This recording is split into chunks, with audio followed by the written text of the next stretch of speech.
আসসালামু আলাইকুম। আজকে আমরা আপনাদের সমাজ শেখাবো। তো সমাজ নিয়ে অনেকেরই মনের মধ্যে একটা ভয় থাকে যে কত যেন কঠিন একটা বিষয়, পারবো কি পারবো না এরকম একটা ভয় সবার মধ্যে থাকে। অনেকে আবার বলে যে সমাজ শিখতে লাগে 6 মাস, কিন্তু আসলে 6 বছরেও কি আমরা আসলে জানি যে কোন সমাজ কোন ধরনের? তো সব ধারণা বাদ দিয়ে আমরা আজকে সহজভাবে সমাজ শেখার চেষ্টা করব। সমাস বলতে প্রথমে আসলে কী বোঝায়? সমাস হলো সংক্ষেপ, মিলন, একাধিক পদের এক অধিকরণ। অর্থাৎ সম্বন্ধ আছে এমন একাধিক পদে বা শব্দের মিলিত হয়ে একটি নতুন শব্দ তৈরির ব্যাকরণসম্মত প্রক্রিয়াই হলো সমাস। এই সমাজের ইতিহাস সংস্কৃত ভাষা থেকে। বাক্যে শব্দের ব্যবহার কমানোর উদ্দেশ্যে সমাস ব্যবহার করা হয়। এখন আমাদের হয়তো সন্দেহ হতে পারে যে ধ্বনি তাহলে কি?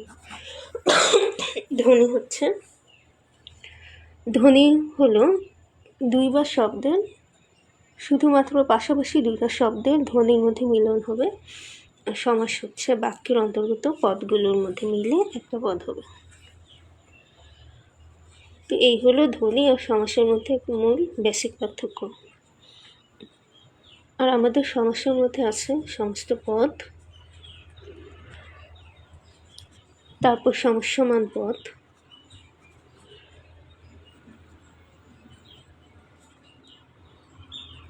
তারপর পূর্বপদ। তো পূর্বপদ যেখানে থাকবে সেখানে আবার কি থাকবে? পরপদ থাকবে। আর শেষে আমরা কি বলতে পারবো? ব্যাস বাক্য।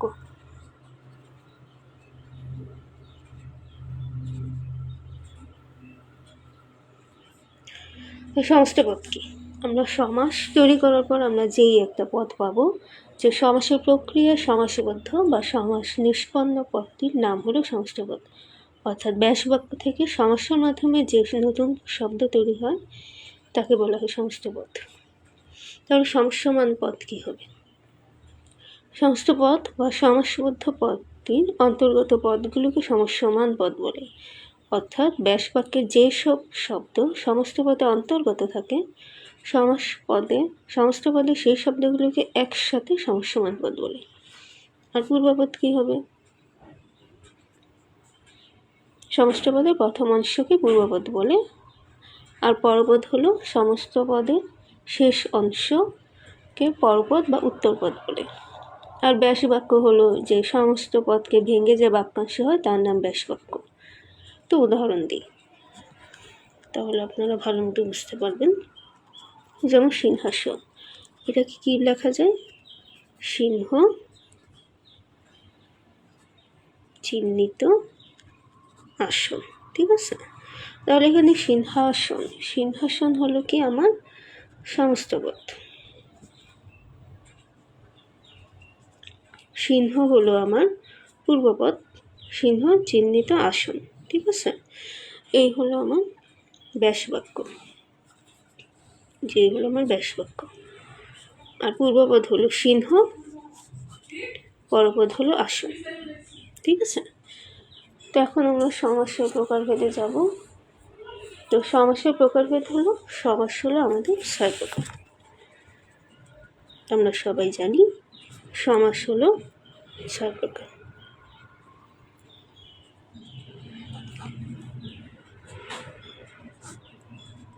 তো একটা হলো কি? দ্বিগু। আবার কি লেখা যায়?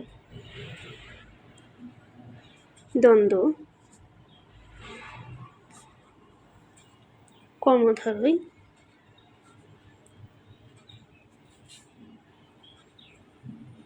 তৎপুরুষ বহুব্রীহি।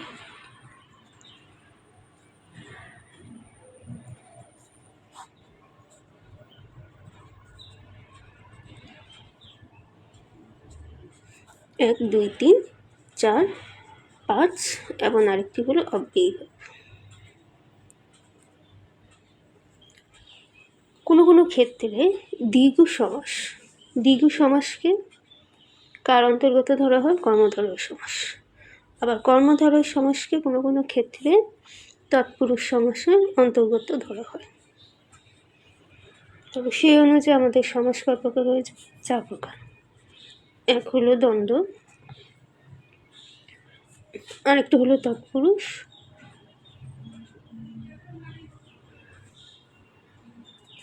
ওর হলো বহুব্রীহি, আর হলো অব্যয়ীভাব। অব্যয়ীভাব সমাস।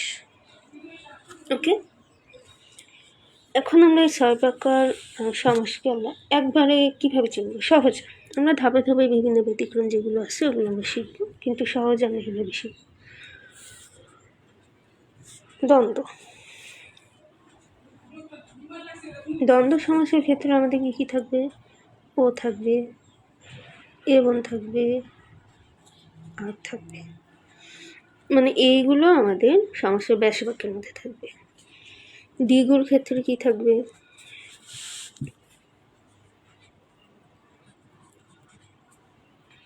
সমাহার। মানে দ্বিগু বলতে তো আমরা সংখ্যায় বুঝি, তাহলে সেটা হবে সমাহার থাকবে। আর কর্মধারয় ক্ষেত্রে আমরা কি লিখতে পারি? কর্মধারয় হলো যে, যিনি, তিনি। ওকে,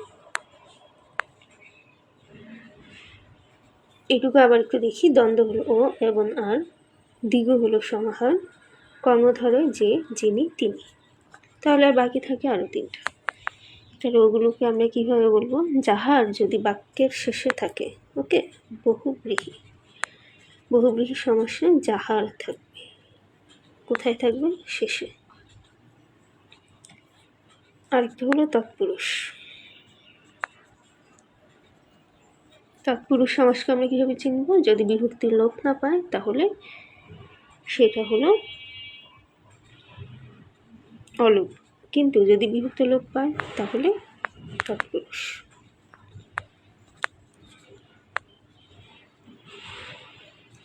আর অব্যয় মানে তো নামের মধ্যেই আছে, ব্যয় নেই, ব্যয়হীন পদ, মানে তার কোনো পরিবর্তন হবে না। ব্যয়হীন পদ এরকম যদি কোনো শব্দ থাকে, অব্যয় জাতীয় শব্দ ব্যাস বাক্যের মধ্যে, তাহলে সেটা অব্যয় হয়। তাহলে এখন আমরা প্রথমে একদম সরাসরি সমাসগুলো ব্যাখ্যায় আমরা চলে যাব। দ্বন্দ্ব সমাস চেনার উপায় হলো কি? একটু আগে পড়ে আসছি, ও থাকবে, এবং থাকবে, আর থাকবে। এখন এক্ষেত্রে সমজাতীয় পদ আর সমজাতীয় পদ থাকবে, হয় বিশেষ্য, বিশেষ্য, বিশেষণ, বিশেষণ, সর্বনাম, সর্বনাম, ক্রিয়া, ক্রিয়া। ওকে, তো দেখি। বিশেষ্য ও বিশেষ্য, বিশেষণ ও বিশেষণ, সর্বনাম ও সর্বনাম, ক্রিয়া ও ক্রিয়া।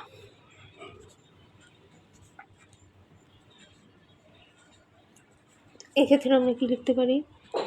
যেমন মাতা ও পিতা হলো কি? মাতা পিতা। তারপর বিশেষণের ক্ষেত্রে কি হবে?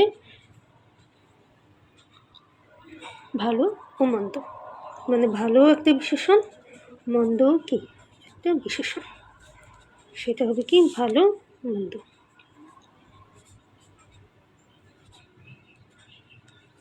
সর্বনাম ও সর্বনাম। সর্বনাম আমরা কি লিখতে পারি? যা ও তা। তো সমস্ত পদ কি হবে? যাতা। তারপর আবার যদি লিখি ক্রিয়া ও ক্রিয়া, 2টা ক্রিয়া, একটা হবে দেখা, আরেকটা হবে শোনা। তো সেটা কি হবে? দেখা, শোনা। শেষ। আমরা প্রাথমিকভাবে 2টাই কি হবে? সমজাতীয় পদ, সমজাতীয়।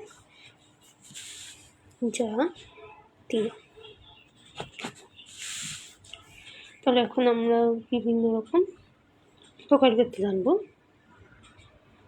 তার আগে অলুক দ্বন্দ্ব। অলুক দ্বন্দ্ব কী হবে? অলুক মানেই বিভক্তি লোপ পাবে না, তো যে দ্বন্দ্বে বিভক্তি লোপ পাবে না তাই হলো কি অলুক দ্বন্দ্ব সমাস। যেমন জলস্থলে,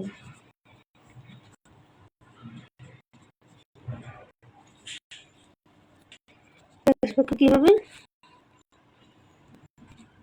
জলস্থলে বিভক্তি লোপ নেই, তাই এগুলো ব্যাসবাক্য সংস্কৃত অনেকটা দেখা যায়। আবার বহুপদী দ্বন্দ্ব সমাস আছে। বহুপদী দ্বন্দ্ব সমাস কিভাবে লেখা যায়? বহুপদী দ্বন্দ্ব বহু পদ থাকে, মানে দুই পদ থাকলে তো হলো, কিন্তু দুইয়ের অধিক পদ যদি থাকে, যেমন 3 পদ 4 পদ, তাহলে সেটা হলো বহুপদী দ্বন্দ্ব। আমরা কিভাবে লিখতে পারি? সাহেব, বিবি, গোলাম, 3 জন। আবার কি আছে? 3-এর অধিক, হাত, পা, নাক, চোখ। এখানে কয়টা পদ? 4টা পদ। এখানে কয়টা পদ? 3টা পদ।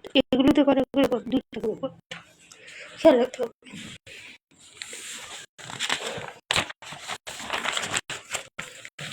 বিভিন্ন রকম দ্বন্দ্ব সমাসের সামনে দেখব। মিলনার্থক,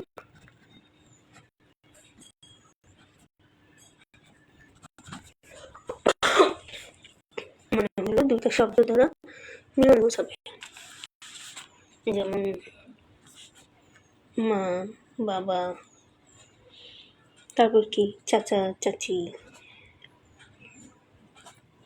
মাসি, পিসি, তাই না? এগুলো একটা মিল বোঝায়, এদের মধ্যে কোনো পার্থক্য বোঝায় না, বা ঝগড়া বিবাদ এগুলো কিছুই না। মাসি, পিসি, মা, বাবা, চাচা, চাচি, এগুলো মিলন দ্বন্দ্ব। 2 নম্বরে কি লেখা যায়? সমার্থক।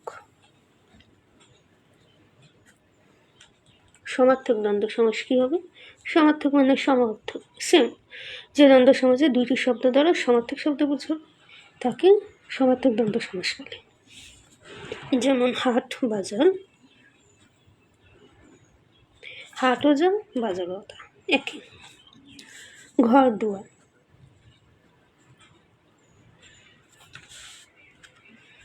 ঘরও যা, দুয়ারও তা। তারপর আমরা কি লিখতে পারি? খাতাপত্র, খাতা ও যা, পত্র ও তা, মানে সেম, সমার্থক, মিলনার্থক, সমার্থক।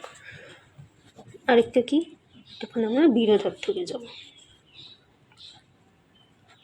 বিরোধার্থক দ্বন্দ্ব সমাস মানে কি? একটা বিরোধ থাকবে, যেমন দা, কুমড়া, বিরোধ বোঝাচ্ছে।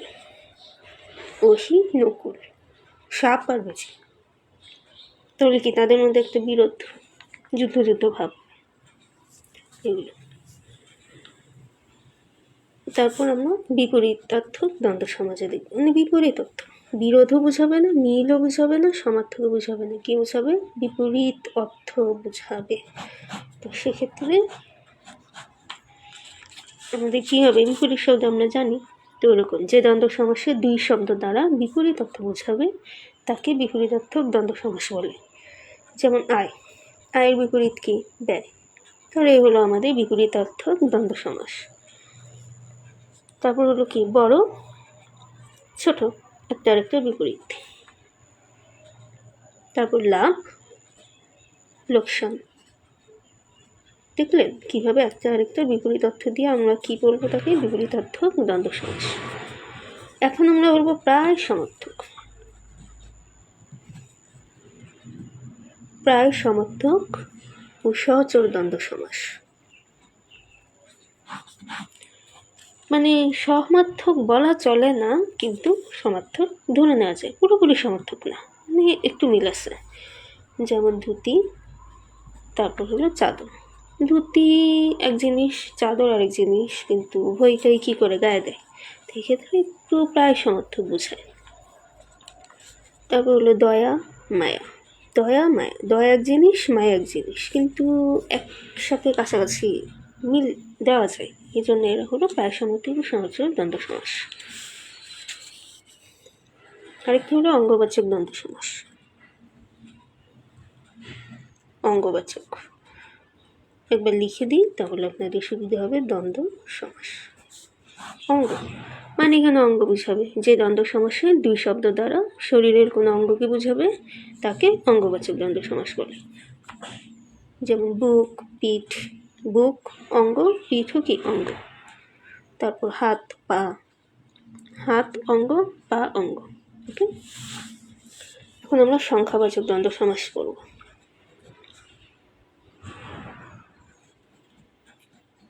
সংখ্যাবাচকের ক্ষেত্রে কি হবে? সংখ্যা থাকবে। আর দ্বন্দ্ব সমাসের ক্ষেত্রে দুইটা সংখ্যা থাকবে। যেমন হলো 9 আর হলো কি 6। 9 6, 9ও সংখ্যা 6ও সংখ্যা, দুই শব্দ মিলে আমাদের সংখ্যাবাচক দ্বন্দ্ব সমাস হয়ে গেল।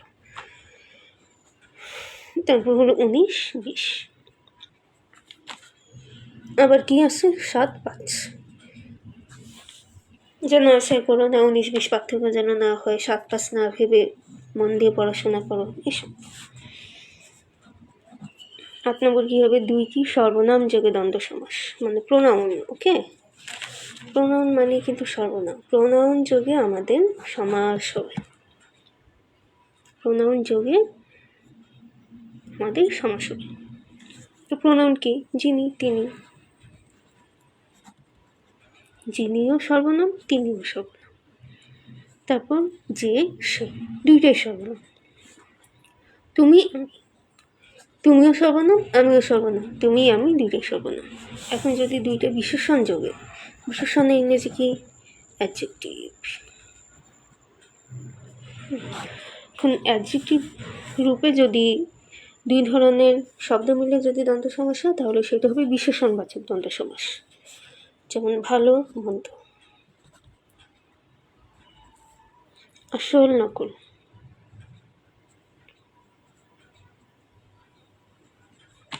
কম, বেশি।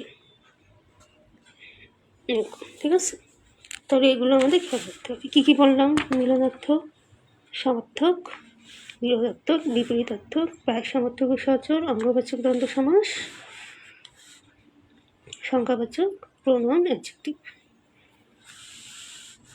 এখন প্রোনাউন দিলাম, অ্যাডজেক্টিভ দিলাম। এখন ভার্ব বা ক্রিয়াযোগ, ঠিক আছে? ক্রিয়াযোগে যদি দ্বন্দ্ব সমস্যা হয় তাহলে কী হবে? উদাহরণ হিসেবে আমরা বলতে পারি চলা, ফেরা, দেখাশোনা, যাওয়া আসা। দুইটাই ক্রিয়া, দুই ক্রিয়া মিলে আমাদের ক্রিয়াবাচক বা ক্রিয়াযোগে দ্বন্দ্ব সমাস তৈরি হলো। যাওয়া আসা বা আসা যাওয়া একই। কারণ যদি ক্রিয়া বিশেষণ হয়, ক্রিয়া বিশেষণ ইংরেজি কি? অ্যাডভার্ব। ঠিক আছে? তো অ্যাডভার্ব বিশেষণ, ক্রিয়া বিশেষণ যোগে যদি দ্বন্দ্ব সমস্যা হয় তাহলে সেটা হলো কি?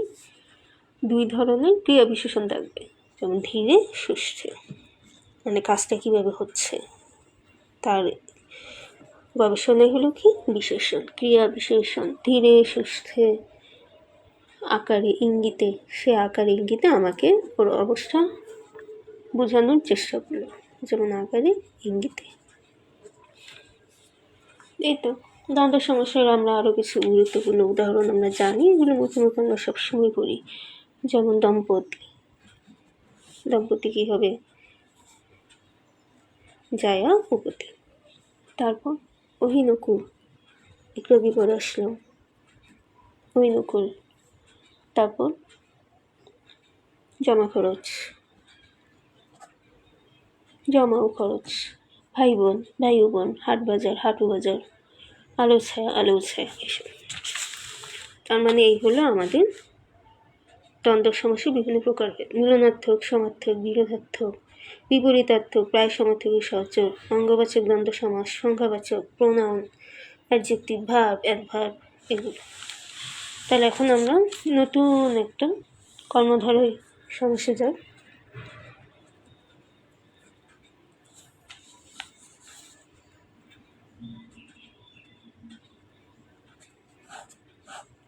কর্মধারয় সমস্যা। তো আমরা এটাকে চিনব কীভাবে? আমরা আগে পড়ে আসি যে যে, সে, যিনি, তিনি, যারা, এগুলো থাকবে। যে, সে, যিনি, তিনি, যারা, মানে এগুলো থাকবে ব্যাস বাক্যের মধ্যে, থাকলেই কর্মধারয় সমাস। যেমন যশ সাহেব, উদাহরণ দিয়েই আমরা উদাহরণ দিলে আর পড়বো, তাহলে আমাদের বুঝতেও সুবিধা হবে, শিখতেও সুবিধা হবে। যশ সাহেব, যিনি যশ তিনি সাহেব, তাই না? চালাক চতুর, যে চালাক সে চতুর। এরকম আমরা আরও অনেকগুলো গুরুত্বপূর্ণ উদাহরণ দিতে পারি, যেমন নীলাম্বর, নীল যে আকাশ, কদাচার, কুজে আচার, সুখবর, সুজে খবর, খাসমোহর, খাসজে মোহর, কাঁচা মিঠা, যা কাঁচা তাই মিঠা, নবান্ন, নবজে অন্ন, মহাকীর্তি, মহাতিজি কীর্তি, এরকম আরও অনেক উদাহরণ আছে। তো আমাদের এই কর্মধারয় সমাস হলো 4 প্রকার। একটা হলো মধ্যবর্তীলোপী কর্মধারয়, মধ্যপদলোপী কর্মধারয়, আরেকটি কি উপমান কর্মধারয়, তোর উপমিত কর্মধারয়, আরেকটি হলো রূপক কর্মধারয়।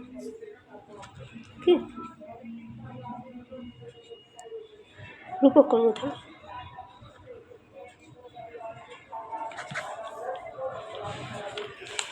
আমাদের এই 4 ধরনের সমাসের মধ্যে আমরা মধ্যবর্তীলোপী কর্মধারয় কি মাঝের পদ লোপ পাবে, সেটাই হলো কি আমাদের মধ্যবর্তীলোপী কর্মধারয়। যেমন আমরা কি লিখতে পারি, মৌমাছি, মৌমাছি, এর ব্যাস বাক্য কি হবে, মৌ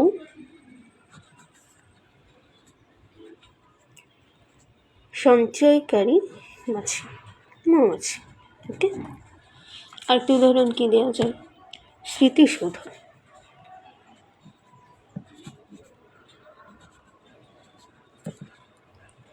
স্মৃতি রক্ষার্থে সৌধ। ওকে, এই যে মাঝের পদগুলো আমাদের লোপ হচ্ছে, মৌ সঞ্চয়কারী মাছি, মাঝের শব্দ আমাদের কি হলো, লোপ হলো। তার মানে মধ্যপদ লোপ হয়ে যে কর্মধারয় সমাস হয় তাই হলো কি আমাদের মধ্যবর্তীলোপী কর্মধারয় সমাস। তারপর হলো আমাদের পরের সমাসে যাই আমরা, মধ্যবর্তীলোপী হলো এখন হলো উপমান। উপমানের ক্ষেত্রে আমরা কি লিখতে পারি, উপমান আর উপমিত, আমরা এই 2 সমাস একসাথে শিখব। ঠিক আছে, উপমান আর উপমিত। উপমান আর উপমিতর মধ্যে অনেকে তালগোল পাকিয়ে ফেলেন যে কাকে আমি উপমান বলবো, কাকে আমি উপমিত বলবো। তো মনে রাখার জন্য মনে রাখেন, উপমান হলো সত্য বা সমান, উপমিতর মধ্যে মি আছে না, তাহলে এটি হলো কি মিথ্যা, মিতে মিত, মিতে মিথ্যা।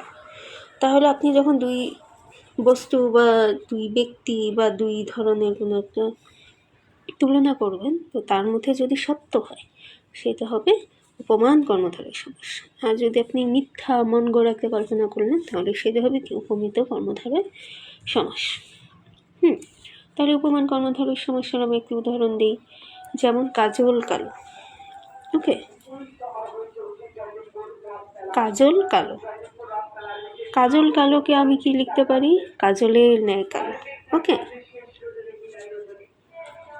কাজলের ন্যায় কালো।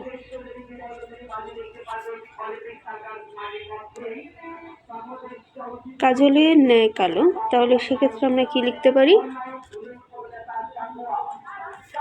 কাজল কালো। তারপর উপমিত, উপমিতর জন্য আমাদের একটা মিথ্যা একটা কল্পনা আনতে হবে। মিথ্যা কল্পনা কিভাবে করা যায়, যেমন চন্দ্রমুখ। ওকে,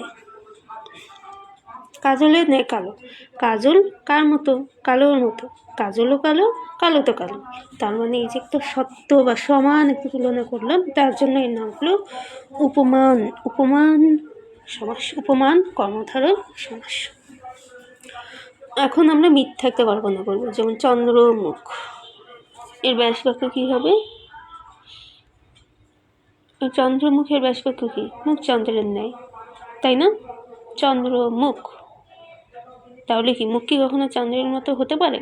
হতে পারে না। তার মানে এটা একটা মিথ্যা কল্পনা করলো বা মিথ্যা একটা তুলনা করলো, তাই এই জন্য এটা হলো উপমিত। আমার মনে হয় আপনারা বুঝতে পারছেন যে আর কখনো ভুল হবে না। উপমান মানে কি আর উপমিত মানে কি। এখন আমরা আরেকটা শিখব রূপক। রূপক মানে ব্যাস বাক্যের মধ্যে রূপ থাকবে, কিন্তু এর মধ্যেও কী হবে? পার্থক্য বুঝাবে। কিন্তু একটা পার্থক্য কী হবে? অদৃশ্য, আরেকটা হলো দৃশ্যমান। ঠিক আছে? তাহলে রূপ আমরা একটা ব্যাস বাক্য প্রথমে দেখি, যেমন মন মাঝি। মন মাঝিকে আমরা কি লিখতে পারি? মন রূপ মাঝি, তাই না? মন রূপ মাঝি, তার মানে যে রূপ আছে তার মানে যে রূপক কর্মধারয়। আবার এটা হলো একটা মন, এই হলো একটা মাঝি। মন রূপ মাঝি, তাহলে এক্ষেত্রে আমাদের এখানে রূপক কর্মধারয় মন মাঝি। মন রূপ মাঝি, মন হচ্ছে কি আমাদের অদৃশ্য, এই মনকে আমরা ধরতে পারি না, ছুঁতে পারি না।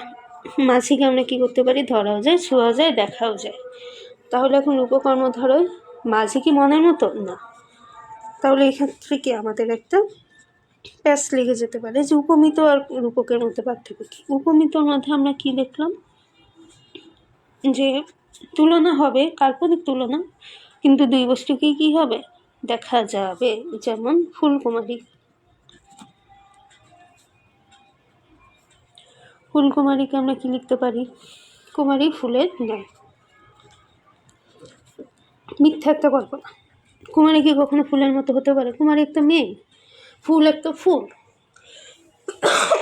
কিন্তু এই জন্য এটাকে হলো কি উপমিত কর্মধারয় সমাস। কিন্তু এখানে কুমারীও দেখা যায়, ফুলও দেখা যায়, এই জন্য এটা উপমিত।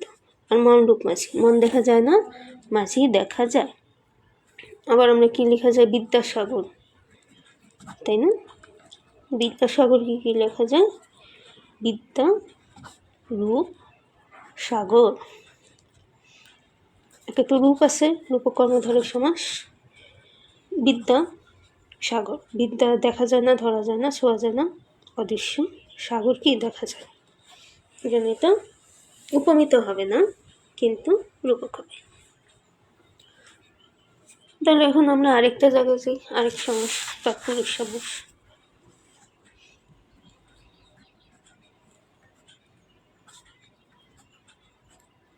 তৎপুরুষ সমাস এক্ষেত্রে কী হবে? পূর্বপদে দ্বিতীয় বিভক্তি থেকে শুরু করে সপ্তমী বিভক্তি পর্যন্ত যে কোনো একটা বিভক্তি থাকবে, কিন্তু সমস্ত পদে সেই বিভক্তি লোপ পেয়ে পরপদের অর্থ প্রাধান্য পাবে।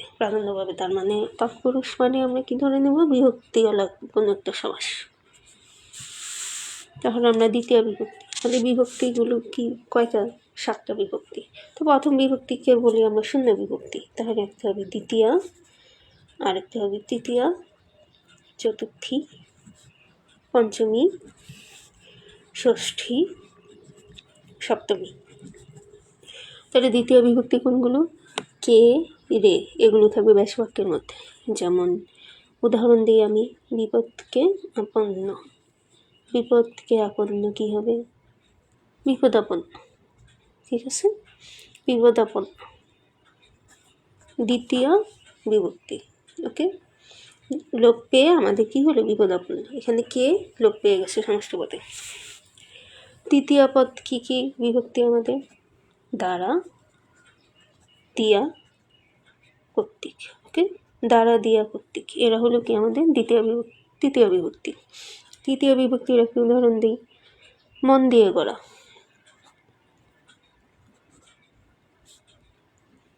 মন দিয়ে গড়া কী হবে? মন গড়া। চতুর্থী বিভক্তির একটা উদাহরণ দিই। চতুর্থী আর দ্বিতীয় কিন্তু সেম, কিন্তু এই একটা হলো সাধারণ অর্থ যখন বোঝাবে তখন হবে দ্বিতীয় বিভক্তি, আর যখন সম্প্রদান অর্থে বোঝাবে দান, সেবা, ভক্তি, তখন সেটা হবে চতুর্থী বিভক্তি। কিন্তু সেম, কে আর রে। যেমন গুরুকে ভক্তি, গুরুকে ভক্তি, সেটা কী হবে? গুরু ভক্তি। গুরুকে ভক্তি, গুরুভক্তি। পঞ্চমী, পঞ্চমী বিভক্তি কী হবে? ব্যাসবাক্য থাকবে হইতে থেকেছে, হতে থেকেছে বা হইতে থেকেছে, যেভাবে সুবিধা হয় মনে রাখবেন। হইতে থেকেছে, যেমন স্কুল থেকে পালানো, স্কুল থেকে পালানো। ওকে, স্কুল থেকে পালানো, এর সমস্ত পদ কী হবে? স্কুল পালানো, স্কুল থেকে পালানো, স্কুল পালানো। তারপর হলো ষষ্ঠী। ষষ্ঠী কোনগুলো? র থাকবে, এর থাকবে। তাহলে এর উদাহরণ কী হয়? যেমন রাজার পুত্র। ওকে, রাজার পুত্রকে আমরা কি লিখতে পারি? রাজপুত্র। রাজার পুত্র হলো রাজপুত্র। সপ্তম বিভক্তি কোনগুলো? এ থাকবে, অ থাকবে, তে থাকবে। যেমন গাছে পাকা, গাছে পাকা কী হবে? গাছ পাকা, তাই না? গাছে পাকা, গাছ পাকা।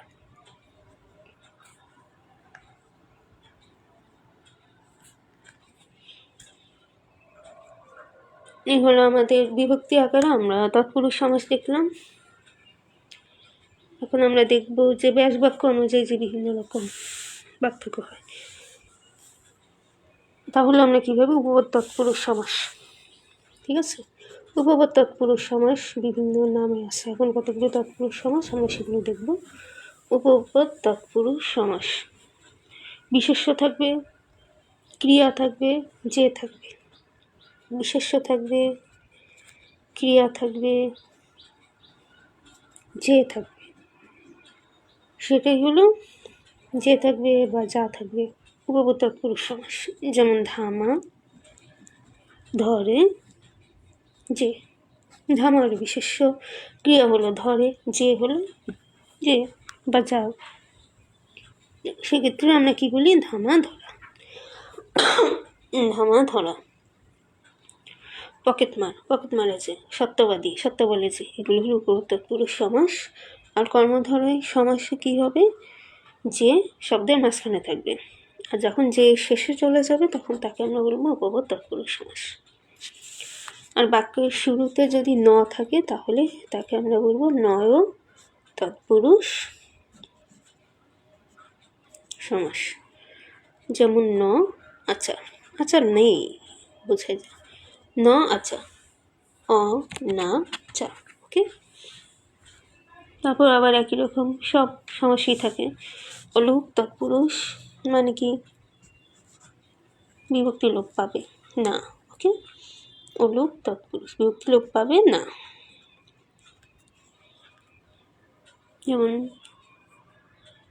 চোখের বালি, চোখের বালি, ঠিক আছে? এটি কি? এর বিভক্তি আছে, কোনো চেঞ্জ নেই। এখন আমরা আরেকটা সমাসে যাই, বহুব্রীহি সমাস। কিন্তু 3 ধরনের সমাস পড়া হয়ে গেল।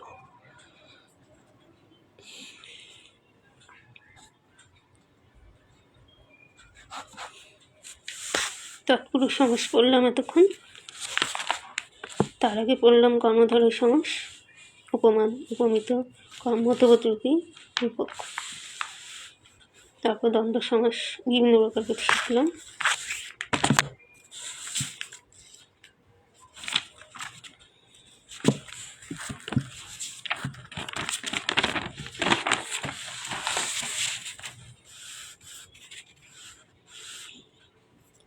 এখন আমরা শিখব বহুব্রীহি সমাস।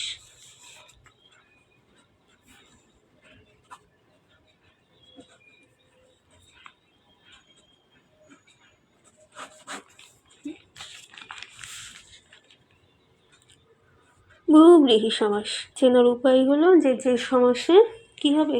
পূর্বপদ বা পরপদ কোনো তার অর্থ না বুঝিয়ে অন্য কোনো বিশেষ অর্থ প্রকাশ করবে। কিন্তু আমাদের মনে রাখতে হবে বহুব্রীহি সমাস হলো 8 প্রকার। এর মধ্যে আমরা কয়েকটা বেশি চলে বা পরীক্ষায় আসে এরকম কোনো প্রকারভেদ নিয়ে আমরা শিখব। যেমন একটা প্রকারভেদ হলো সমানাধিকরণ বহুব্রীহি। সমানাধিকরণ করণ বহুব্রীহি। তার মানে কি হবে, সমান কিছু একটা থাকবে, যে ব্যাসবাক্যে বিশেষণ থাকবে, বিশেষ্য থাকবে, যে বা যার থাকবে। তার মানে এটা হলো সমানাধিকরণ বহুব্রীহি। বুঝাবে এক, কিন্তু অর্থ হবে কি অন্য একটা অর্থ, তাহলে সেক্ষেত্রে হবে বহুব্রীহি সমাস। তাহলে কি উদাহরণ দেওয়া যায়? বিশেষণ থাকবে, বিশেষণ যোগ থাকবে বিশেষ্য। ওকে, বিশেষণ থাকবে, যোগ বিশেষ্য থাকবে, যে বা যার থাকবে। ওকে, তাহলে সেক্ষেত্রে আমাদের উদাহরণ কী হবে? নীলকণ্ঠ যা, নীল কণ্ঠ যা, সেটা কি নীলকণ্ঠ। ওকে, এই হলো আমাদের সমানাধিকরণ। ব্যাধিকরণ বহুব্রীহির ক্ষেত্রে কি হবে?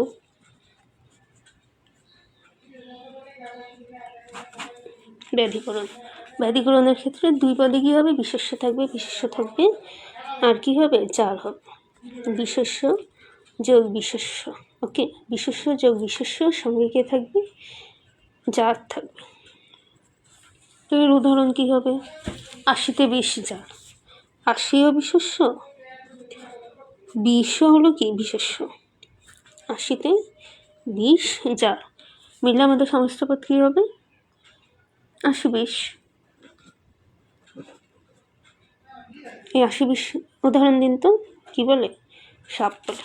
ওকে, আমরা সমানাধিকরণ বহুব্রীহি সমাস করলাম, ব্যাধিকরণ বহুব্রীহি সমাস করলাম।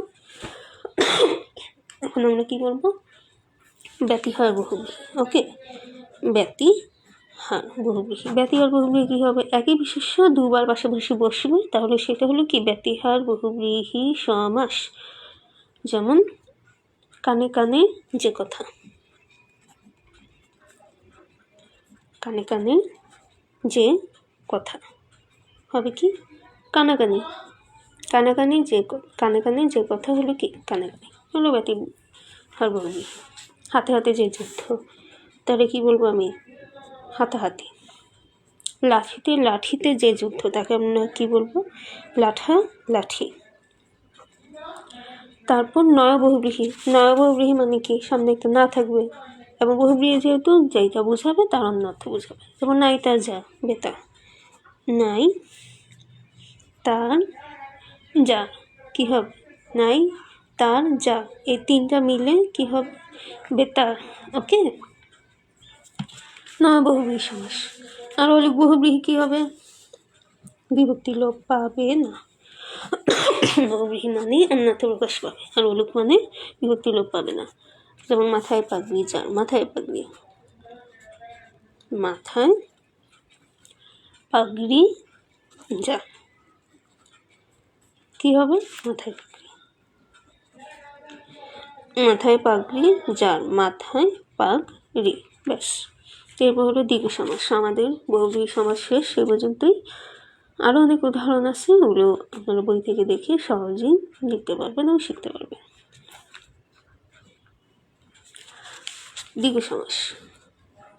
দ্বিগু মানে কি? সংখ্যা, মানে সংখ্যা জাতীয় যে সমাস থাকবে তাইগুলোকে দ্বিগু সমাস। দ্বি মানে কি? দুই। দুই মানে কি? সংখ্যা, তাই না? দুই মানে সংখ্যা, এইগুলো দুই। যেমন শতাব্দী, শতাব্দী, শত অব্দের সমাহার। এই যে সমাহার কথাটা যেখানেই পাবেন সেখানেই আপনি দ্বিগু সমাস লিখে দেবেন। শত অব্দের সমাহার, শতাব্দী। ওকে, তো এখন আবার অনেকে মনে করতে পারেন তাহলে সেতার কি হবে? সেতার কি? 3 তারের সমাহার, 3 বা সে তারের সমাহার। তাহলে এটা কি দ্বিগু? না, এটা কোনোভাবেই দ্বিগু হবে না, কারণ সেতার বলতে কি আপনি 3টা তার বোঝান, তো বাদ্যযন্ত্রকে বোঝান। আর বহুব্রীহি মানে হলো যাই অর্থ ব্যাসবাক্যে থাকবে তার বিপরীত অর্থ বোঝাবে। তাই এক্ষেত্রে সেতার কি হয়ে যাবে? সেতার হলো বহুব্রীহি। মানে সমাহার থাকলেই যে তা দ্বিগু হয়ে যাবে তা না, অর্থ যদি অন্যটা বোঝায় তাহলে সেটা হবে বহুব্রীহি। যেমন শতাব্দের সমাহার, শতাব্দী এখানে অব্দ বা সাল কি বোঝায়? যে সাল, 110 সাল মিলে শতাব্দী, অন্য কিছু বোঝায় না। এই জন্য এটা হলো দীর্ঘ। এমন করে আমাদের আরও অনেক অর্থ আছে, যেমন চতুরঙ্গ, 4 অঙ্গের সমাহার, মোহনা, 3 মোহনার মিলন, পঞ্চভূত, পঞ্চভূতের সমাহার, ষড়ঋতু, তাই না, ষড়ঋতুর বা 6 ঋতুর সমাহার, নবরত্ন, 9 রত্নের সমাহার। ওকে, তাহলে আমাদের আরেক সর্বশেষ সমাস হলো কি আমাদের অব্যয়ীভাব সমাস। অব্যয়ীভাব সমাস মানে কি, যার ব্যয় নেই, তাই না। অব্যয়ীভাব সমাসে অব্যয় কথাটি নিহিত, অর্থাৎ যে সমাসে সমস্ত পদে প্রথমে কোনো অব্যয় থাকে, সেই অব্যয়ের অর্থ প্রাধান্য থাকে, তাকে অব্যয়ীভাব সমাস বলে। যেমন ব্যাস বাক্যে কী থাকবে, সমীপে থাকবে, সদৃশ থাকবে, মত, পুনঃ পুনঃ, অভাব, পর্যন্ত, অতিক্রম না করে, অধিকার করে, অতিক্রান্ত, বিরুদ্ধ, যোগ্য, ক্ষুদ্র, পশ্চাৎ, এরকম অনেক অব্যয় জাতীয় পদ শব্দ থাকবে। যেমন কুলের সমীপে, কুলের সমীপে, সমীপে কি, তো অব্যয় জাতীয় পদার্থ। ব্যাস বাক্য কী হবে, উপকূল। কুলের সমীপে হলো উপকূল, কণ্ঠের সমীপে উপকণ্ঠ, তাই না, কণ্ঠের সমীপে উপকণ্ঠ। তারপর হলো উপবন, উপবনকে কি বলবো আমরা, বনের সদৃশ। উপগ্রহ, গ্রহের তুল্য। দিন দিন, দিন দিন মানে কি, প্রতিদিন, মানে এখানে কি হচ্ছে, পুনঃ পুনঃ, ঠিক আছে। রূপের যোগ্য অনুরূপ, ক্ষুদ্র অঙ্গ প্রত্যঙ্গ, গমনের পশ্চাৎ অনুগমন, শক্তি অতিক্রম না করে যথাশক্তি, তাই না। এগুলো হলো সবগুলি অব্যয়ীভাব সমাস। তো এখন আরেকটা কিছু সমাস বাকি আছে, সেগুলো হলো প্রাদি সমাস। প্রাদি মানে কি, প্রায় প্রথমে আছে প্র থাকবে, পরি থাকবে, এই অব্যয় বা উপসর্গের সাথে কৃৎপ্রত্যয় সাধিত বিশেষ্য বা ক্রিয়াবাচক বিশেষ্য সমাস হলে তাকে প্রাদি সমাস বলে। যেমন প্রবচন, প্রবচন, তাকে কি বলা যায়, বা প্রকৃষ্ট যে বচন, তাই হলো কি আমাদের প্রবচন। আরেকটা সমাস কি আমাদের নিত্য সমাস। নিত্য সমাস মানে কি, সাধারণ নিয়ম মানবে না। যে সমাসে সমস্ত পদ নিত্য সমস্ত পদ থাকে, সমস্ত পদই ব্যাস বাক্যে কাজ করে, আলাদা করে ব্যাস বাক্য আনতে হয় না। যেমন দেশান্তর, যদিও আমরা এটার ব্যাস বাক্য বানাই, তাহলে অন্য একটা শব্দ এসে তার ব্যাস বাক্য বানাবে। যেমন দেশান্তর, দেশ অন্তর কিছুই থাকবে না, কী হয়ে যাবে, অন্য দেশ। এখন অন্য কিন্তু সমস্ত পদে নেই, কিন্তু বাহির থেকে একটা শব্দ নিয়ে এসে আমি এর ব্যাস বাক্য করলাম, দেশান্তর, অন্য দেশ, এই জন্য এটাকে বলে নিত্য সমাস। আরেকটা আছে শ্রবণ মাত্র। এর ব্যাস বাক্যে কী কী আছে, সমস্ত পদে শ্রবণ আছে, মাত্র আছে, কিন্তু যেহেতু নিত্য সমাস অনুযায়ী আমার বাহির থেকে আমি একটা পদ এনে আমি এর ব্যাস বাক্য বানাবো। তবে শ্রবণ মাত্র কী হবে, কেবল শ্রবণ, কেবল শ্রবণ, খেয়াল রাখবে। অন্য কখন আনবো, অন্তরে। কেবল কখন আনবো, মাত্র, ঠিক আছে, খেয়াল। তো এই হলো আমাদের সমাস। আবার দেখাচ্ছি আমি সমাস, সমস্ত পদ, সমাস সমান পদ, পূর্বপদ, পরপদ, ব্যাস বাক্য, সমাস 6 প্রকার, দীর্ঘ, দন্ত, কর্মধারয়, তৎপুরুষ, বহুব্রীহি, অব্যয়ীভাব, এরকম করে আমরা বিভিন্ন ভাগে আমি সহজভাবে সমাস শেখানোর জন্য আপনাদের সাহায্য করলাম। অসুবিধা থাকলে অবশ্যই জানাবেন। ধন্যবাদ।